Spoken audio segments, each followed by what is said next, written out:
I've done the numbers. I've shown these delusional James Gunn fans that this Superman right here, James Gunn, his whole vision of the DC universe, it's a failure. It is. Right? That's why Zack Snyder is coming back. That's why Warner Brothers, they just sold the entire thing. They're giving up on James Gunn.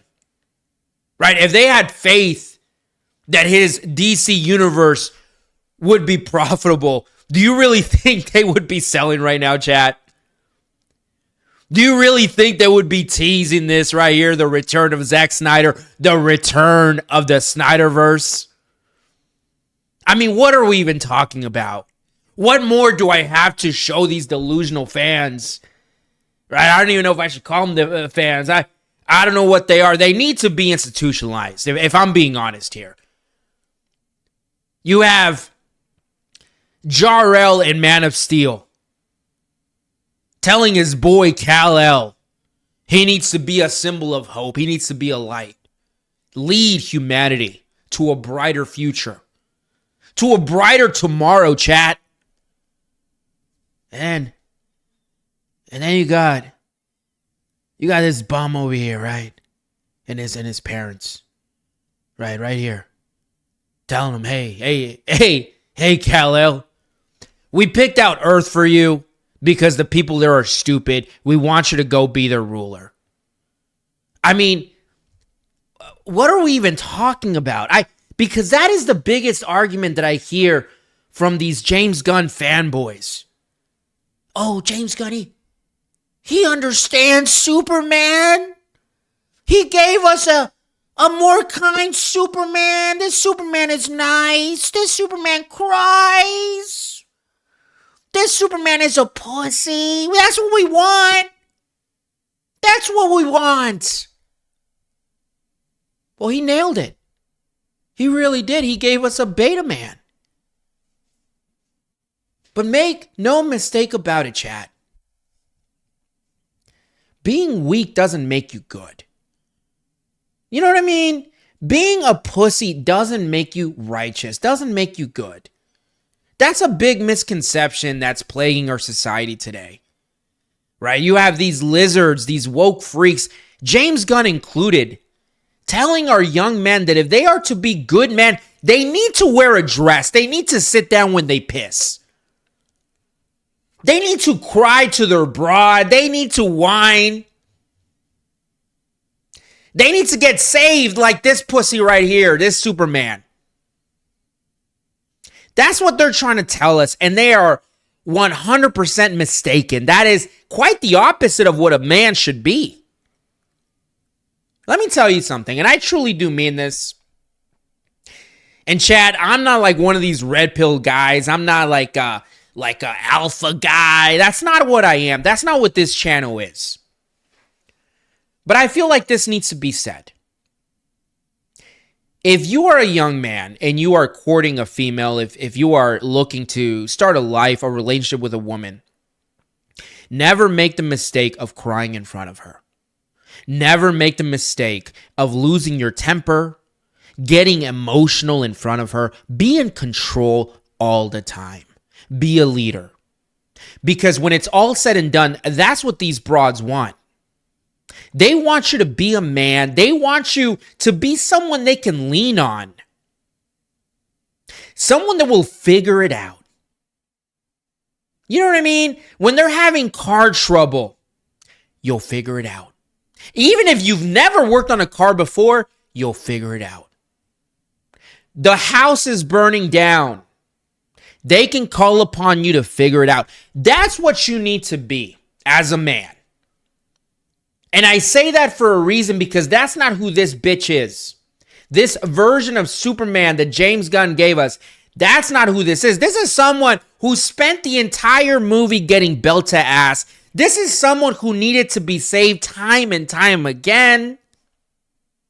Who got emotional with Lex Luthor, cried to Lex Luthor, begging to Lex Luthor, talking about, I'm a human too. I cry, I fear. And it's all delivered, chat. Make no mistake about it. This is all delivered by these woke lizards in Hollywood. And that's why I'm happy our boy's coming back. Right? That's why I'm happy that we're going to get Henry Cavill back. A real man, a Superman. I want you to look at this scene and I want you to study this scene. This shot. What do you see behind him? What do you see? Right? And I point this out because I think that this was very deliberate by Zack Snyder, because the biggest problem that these crybabies would always bring up is like, oh, they're just trying to make him into Jesus, Superman. They're trying to make him into this Jesus Christ character. And I certainly do see the symbolism. Without a doubt, I think it was very deliberate. But what I see here is I see the most powerful man in the DC universe turning to Christ, turning to the church for advice and for guidance. That's what I see here. I see him humbly bending the knee to a higher power for guidance. That right there, I mean, and I'm not trying to get into a deep theological discussion about this, but this shows me this shows me a deeper understanding that Zack Snyder has for Superman, that this bum right here could never understand. Right? His Superman doesn't stand for anything, doesn't believe in anything. His entire movie is all about himself. Go rewatch it. You'll see exactly what I mean. The entire movie, Superman is crying about himself, about his problems, how he can make himself feel good, feel some sort of worth. The opposite can be said about this right here. I think I saw a video recently, chat, where in Batman versus Superman, Superman had like some of the least amount of lines. He spent most of his time listening to people. It was not about him. He was there as a protector. He was there to save people, sure. But he removed his personal emotions out of it. It wasn't about what he was feeling, what would make him feel good. It was none of this, because that is irrelevant when you're a man. When you're a man, it's not about what makes you feel good. It's about getting the job done, your purpose in life. There's no question here, chat.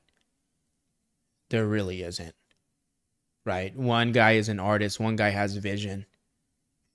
The other guy's just a clown. Right? Just a clown. I mean, that's what he is. He puts in some cheap, whoopee cushion humor. He puts over a cheesy, stupid soundtrack over it, right, with popular songs. It's cheap. It's shallow. There's no substance. And that's why we're getting our boy back. The world is healing, chat. The world is healing. The Snyder Bros once again are coming in clutch. And I've said this before.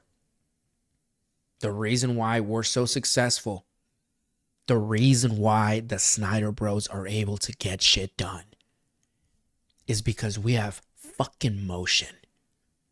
We do. We're worldwide. And our voices have tide.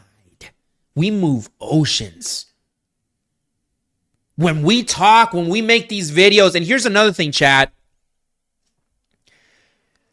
When he comes back and when we get some new SnyderVerse content, we need to come out in numbers. We need edits on YouTube, on TikTok. We need clips. We need reactions. We need to support. We need to come out in droves. We need to buy like 100 tickets a pop if you can. We need to make it known that we, the Snyder Bros, we have motion. Let me know what you think down in the comments. And like always, Don't forget to subscribe. Sensational.